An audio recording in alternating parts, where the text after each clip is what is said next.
musée de l'éducation de Rouen nous a confié pour restauration 32 modèles botaniques issus de leur collection.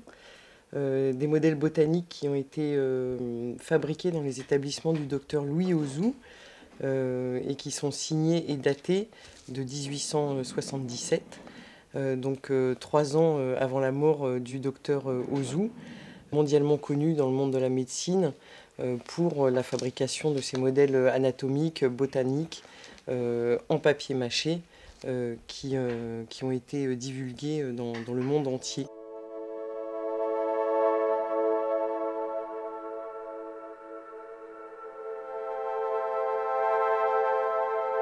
Un des 32 modèles de la collection du musée de l'éducation, la fleur de muflier, qui est un modèle donc classique, donc qui se démonte en plusieurs parties. Il ne faut pas oublier que ce sont des modèles qui avaient une vocation pédagogique, didactique, qui étaient dans les lycées, les collèges. Le modèle était assemblé à l'aide de crochets et d'œillets.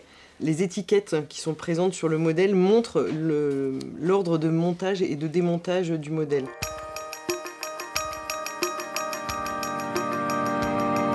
Là, on a typiquement un modèle en 4 parties, 1, 2, 3, 4, plus le socle, et avec des détails anatomiques à chaque fois indiqués sur les étiquettes imprimées.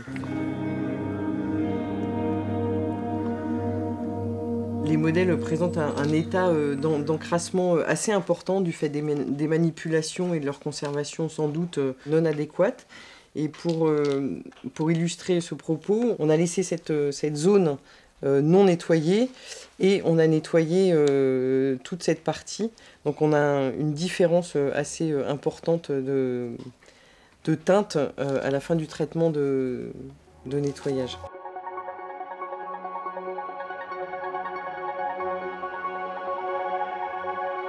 Tous les traitements entrepris sur ces modèles sont chronophages. On travaille au millimètre carré, au centimètre carré.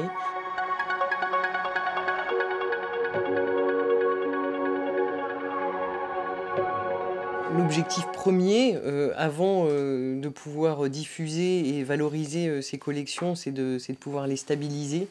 Et c'est là où les traitements, les interventions de conservation, restauration sont importants.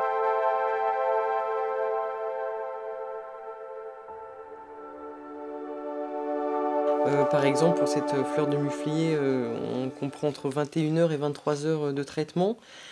On pose de la couleur sur les zones réintégrées, c'est-à-dire le papier japonais exclusivement que l'on a posé, afin d'obtenir une homogénéité visuelle de la couche picturale.